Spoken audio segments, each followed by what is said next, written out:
If it doesn't sell, it isn't creative. From privacy breaches to mental health risks, the dark side of social media is becoming harder to ignore. Don't start a war with someone who buys ink by the barrel. Welcome back to Media Humans, where we get to meet all of the interesting and sometimes functional human beings behind the media industry, particularly here in the Pacific Northwest.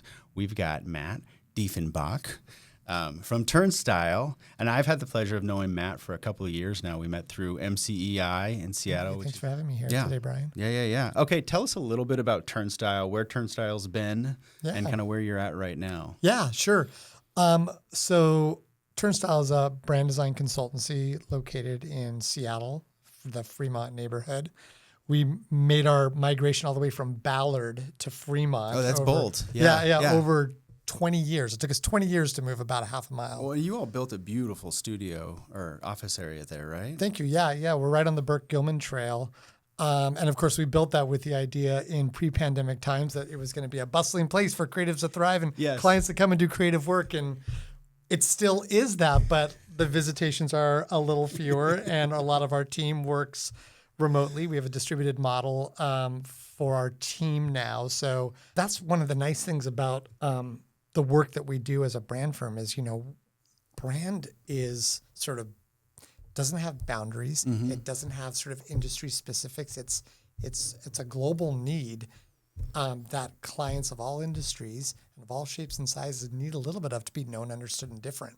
And so whether you're opening up a new restaurant down the street or launching a new software from a big global enterprise company, someone's going to have to help solve those puzzles for you. You're going to get, and not for lack of creativity or anything, but you're going to get a certain level of trends that a market is going to follow, and you're going to get just a lot of the same thought patterns. Yep. So it's got to be nice for clients to be able to, I'm going to see what they're up to over in the Seattle area. Yep. I'm going to shop a little bit to see what those Chicago folks are up to, and they can kind of start blending. Ooh, those are cool ideas that maybe we're just not implementing in this market. So sometimes kind of the third way would be just people you worked with move. And so when they move, but they had a great experience with you and they enjoy working with you.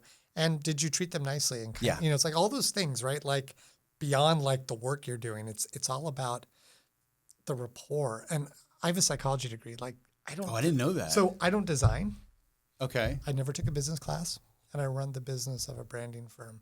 So waiting for the curtain to get pulled back and say like, hey, there's you just Oz. did that. Yeah. But I have a psychology degree but what's interesting is like, we're just solving problems for businesses, just like psychology solves problems for people sometimes, or gets into like what motivates people to behave certain ways. And so that's what fascinated me about this industry. It's like, wow, like people can become like rabid, loyal fans of a brand or a product because of things that are intangible. Like it's not necessarily about the best product; it's about how they make you feel. Yes. What it signals to as part of your own identity to affiliate as part of that. And I found that fascinating, which is how I kind of stumbled my way into this industry. Well, and I think that kind of brings us to one of the core things we wanted to talk about today was how AI is changing everything. Well, is? Have you heard about this? Oh, dude, I don't know if you heard. Search the internet. We all need new jobs. Like tomorrow is what I heard. Okay. To check the newspaper. Well, do they still put them in the newspaper, the listings of job openings? Lord, we got a lot to catch up on.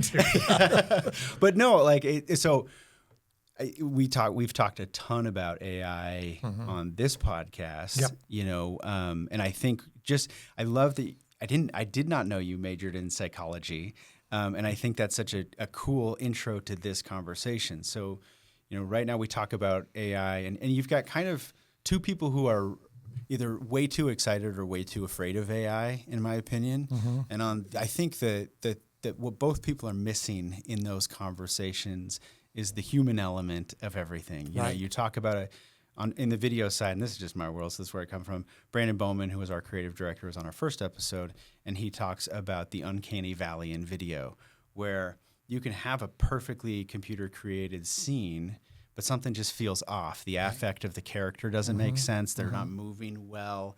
And the second we start recognizing that, even before we intellectualize it, our brains are picking up on it and sending cortisol through our veins, going like, what's Something's up not here? right, yeah.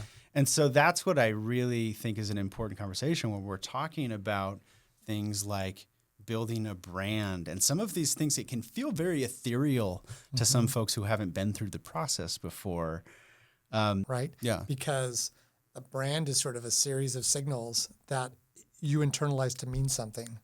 And they can have positive attributes and negative attributes. This is where that psychology part of me just like, all the synapses fire. It's like, yes. Yeah. Like, it's not just about just like make it look good and put it out there. Because if that's what you want, if you've got just like whatever it is, fine. Yeah. Then we're not the shop for you Yeah. because anyone can do that. AI could probably give you something. But ultimately, when you're trying to stand it up to actually land with people and stay with people, I can't think of any brands that people recall as like, those are the things that I'm radically loyal to are built by AI. In fact, I think I mentioned this to you earlier.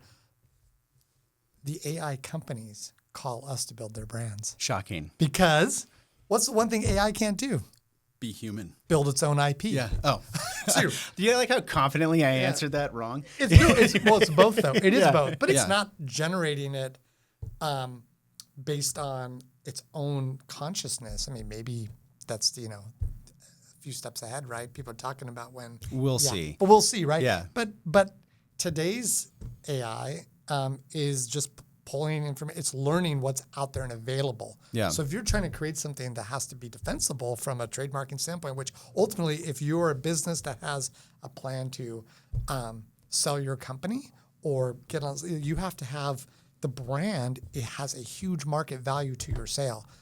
But all the stuff that we're building is the things that it just can't do. And it is a pretty power. I mean, like all the things that are coming out are pretty powerful in their own right. Yeah. But those founders look at us like we're the magicians. Yeah. And we look at them like what you're doing is pretty magical too. So it's good. Like, it's good that we need each other.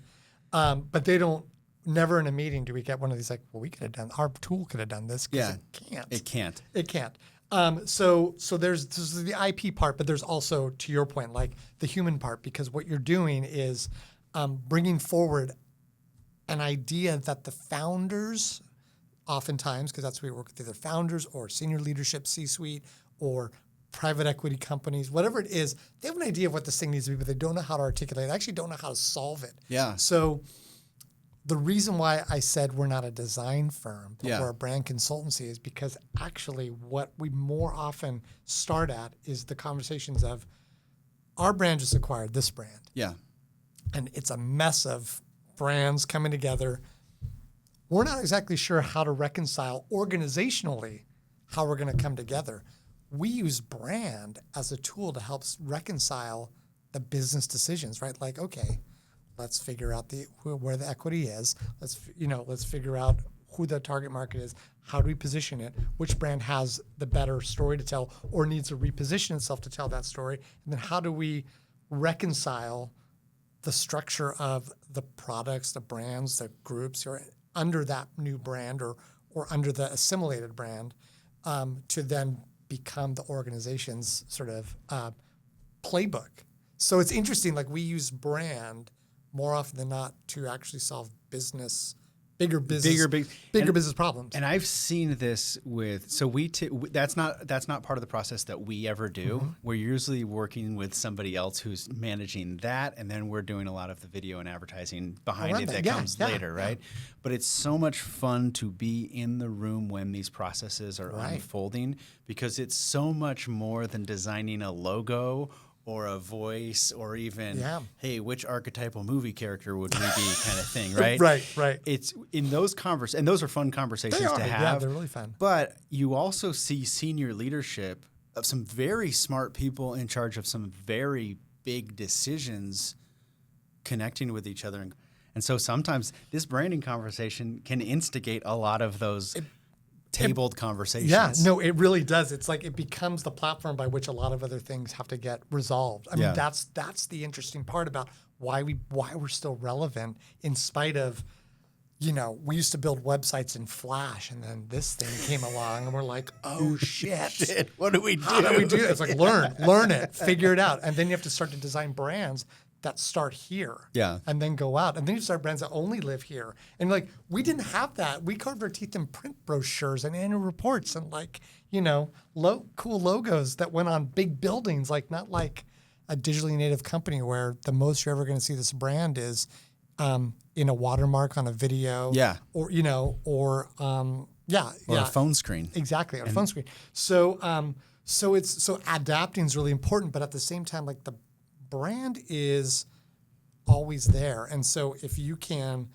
diversify your client base like you would with your investments, right? Investment strategies, just like make sure you're in different markets. So you're not like, I only do color in the, you know, correction for the financial services market. It's like, you're going to get eaten up by AI probably, you know, or all these things, or just limit your reach. Like, well, we only do identity. It's like, well, we do identity. Like we do brand. Yeah.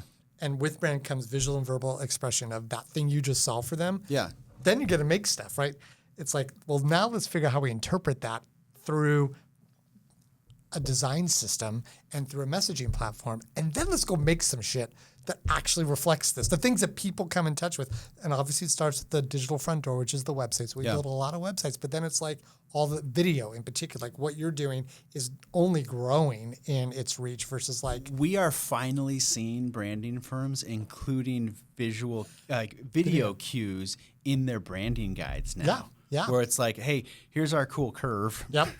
And it's true. Here's the speed at which we want it to move when it's on screen. Yep. Because that wasn't a thing for a lot of times. It wasn't. We have 2 clients right now we're working with that are asking us to create a visual tool, a video toolkit and guidance for their teams to make things that are branded, consistent, and they have all the little kit of parts together to make it exactly and take the guesswork out of it. Like, how is this going to close? And you know, so I can send this asset to my social team. I can send this out to my television team, and it's the same asset. And it's the brand, right? Exactly, it's the brand. So that's what's fun about seeing all this stuff. So what's your advice to clients where it's like, you know, every brand is a living, breathing thing. Yep.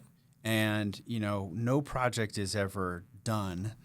Brandon, who's our creative director, he just says projects eventually get abandoned or we start working with them and evolve as we go. Right. So when you're advising clients, what does that look like for you? Are you telling them like, stop everything, don't do anything? Or how does that typically work while you're in process with them? That's a great question. We always have to look at the case of the business case is always first. Like first we look at strategic objectives. Like, why are we in this room with you? What are we trying to accomplish? What will success look like at the end? What goals are we trying to achieve? What's the strategy to get there? And then what are all the business implications we have to consider about how we're going to, because it'll inform how we're going to roll this out. Sure. Because you can't wait for everything to be perfect, the paint to dry before you can launch a brand these days. You really have to look at like, what's the MVP rollout? Yep. What are provisional guidelines that support that? Who needs to be informed of that with all the workflows they're doing? How do we oftentimes sort of capture sort of the, like, how do you launch with sort of like critical mass without worrying about all the little things? Like, let those catch up over time. We have a beverage company that we reset their packaging system 2 years ago, and it's not out in the market yet because they're still working through their inventory, which is weird to think you've got a beverage that's been produced for, but I think they had run all their labels and stuff. Yeah. And it's like, well, you know, it's not awful, and it'd be wasteful for them to like not use that product. But eventually, when that runs out, then they'll start to seed it. And it's like, in fact, I think it's actually just finally hitting the market now, but it took a good year and a half before it started to like hit the shelves. Like, oh yeah, there's that brand we did. Like, there I remember that. Yeah. Yeah. So, but that I would never, to answer your question, one, you want to be practical, but you also want to you want to make sure you land the punch, right? Whatever you need to do. And if there's a mission critical reason to like hit the reset button, then great. Then we drive towards that. But most of the time it's like, give yourself forgiveness, focus on the critical mass. Remember that your brand is living and breathing. So even when we deliver guidelines, they're version 1 but we don't want you to just go off the ranch and just start making stuff that aren't following these guidelines. But as you start to run into things that nobody knew were part of the considerations at the time this was developed, then give us a call and see where if the brand has the elasticity enough to absorb it, and if it's sort of like, well, this needs to get solved for, we can come back in and help solve that. And then you release new guidelines. That. Yeah.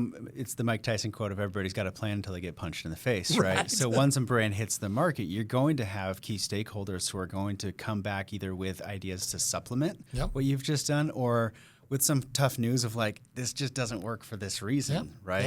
Yeah. And so to be able to have a consultant on the other side that you can call and be like, hey, here's what we're seeing. And do you typically have that? I'm guessing it's not like all right, here's your brand. Yeah. We call me. Part of the reason why we're still in business is because many of our clients from year one are still our clients in year 21. So it's like they can continue doing that on a regular basis while all of that is in process, kind of thing. Yep. And just look at the slipstreams for those things. Like, when do you roll that in and sort of move forward with it? And we help coordinate that on our side about how we prioritize areas of focus, lead times for the other things that need to get done. And again, sort of like mission critical audiences we need to capture, messages we need to get out there. God, I love that. So my guess is when you're doing this process, you're typically meeting with like executive level and C-suite on some of this stuff. Most of the time. Or like heads of marketing, heads of brand. Usually. Tell me about rolling it out to get buy-in from everybody. That's a huge one. That's a great question. We always want to make sure that we have all the right stakeholders, if that's the right term these days, in the room to provide the right inputs, give us the right output. So the last thing we need is like, we're doing this process, but we're not going to let the CEO see it till we're all done. Yeah. It's like, oh my gosh. Don't do that. Please don't. Invite them in. Let's make sure that we hear what they're saying. I've had those clients before. And if not, then you just warn them of the risks of that. It's like, we could, here's what could we could spend a lot of money and go down the wrong alleyway. Your deadline and all those things. So it's like, that's a risk you're willing to take and realize what that could mean, then okay, but like, we would not advise it. So thankfully, we usually get those people. Now, what's interesting is sometimes they'll hire in somebody like, we have a new CMO who comes in like mid-brand development. And so we sort of look at like, this person's probably going to have some thoughts. Sure. So we want to make sure that we try to bring them in and bring them up to speed and invite their questions in, but really try to like educate them into it. So we want to make sure, one, that we have all the right senior leadership buy-in on everything, whether or not they're coming in midstream, whatever, before we sort of like let the paint dry, right? But then we always have to build both internal communications and external communications. Like, how do we need to bring and introduce this to your teams? Just little things that, like, as you go out in the world, you're now representing this new thing. Here's your LinkedIn headline, and photo. Here's your banner. And here's your sticker for your laptop, wherever you go. But it's like, the little things, right? We have had numerous clients where it's like, the swag is a thing that then gets people to, one, they wear it a lot, they promote it, and then it attracts talented people to come want to join, be a part of that organization, and becomes that reminder of clients where it's like, that's cool. Like, I want that hoodie, I want that. Yes. What was the thing I saw the other day? Oh shoot, you're gonna have to cut this part because no I problem. remember, but it was the coolest device that had a brand on it. It's like that. And now I'm drawing a blank. Like, it wasn't like the cheesy like pop sockets or whatever. It's like, I could use that. The pop sockets were cheesy, but my wife still has a Mod pop socket on her phone. As in Mod Pizza? Yes. Yeah, it's like, what does Mod Pizza have to do with your phone? And I'm trying to kind of bring this home towards, we use AI in so many different facets, and I'm sure you do in your business as well. Yeah. But when we can't look at a specific situation, and we have processes, but there's a little bit of jazz you got to play within all of those scales based on your experience, right? Yeah. And with what you're doing, you're drawing on years of experience, you're drawing on just human psychology, and then a full understanding of what's unique about this living and breathing company full of human beings doing whatever the hell human beings do on a regular basis. Yeah.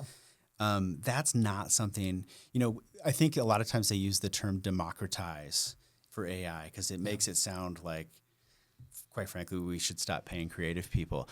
We can't compete with that, never can. So it's like, if that's what you ultimately Nor need, do we want to. That's not our bread and butter, Yeah. right? But if you don't have that and you want our help, and there are still clients that ask us to do that, it's like, well, we can do that. This is our rate to do it. And if that feels like good value because it's peace of mind because we're going to get it right or whatever, the human's touching it and it's been through all the diligence it needs to, then great. But like, yeah, we're okay if AI takes away some of that work. Or a lot of that work. And I'm okay with that. It's okay with it. Yeah. Well, Matt, thank you so much for joining us. Oh my gosh, I my really pleasure. appreciate it. It's always great talking to you. Likewise. Thank you so much for having me. It's a lot of fun. And if somebody does want to get in touch with you, what's the best way to reach out to you? Reach me, Matt at Turnstyle.studio. Awesome. Thank you so much. Absolutely. All Thanks so much. Thanks, Brian. If it doesn't sell, it isn't creative. From privacy breaches to mental health risks, the dark side of social media is becoming harder to ignore. Don't start a war with someone who buys ink by the barrel.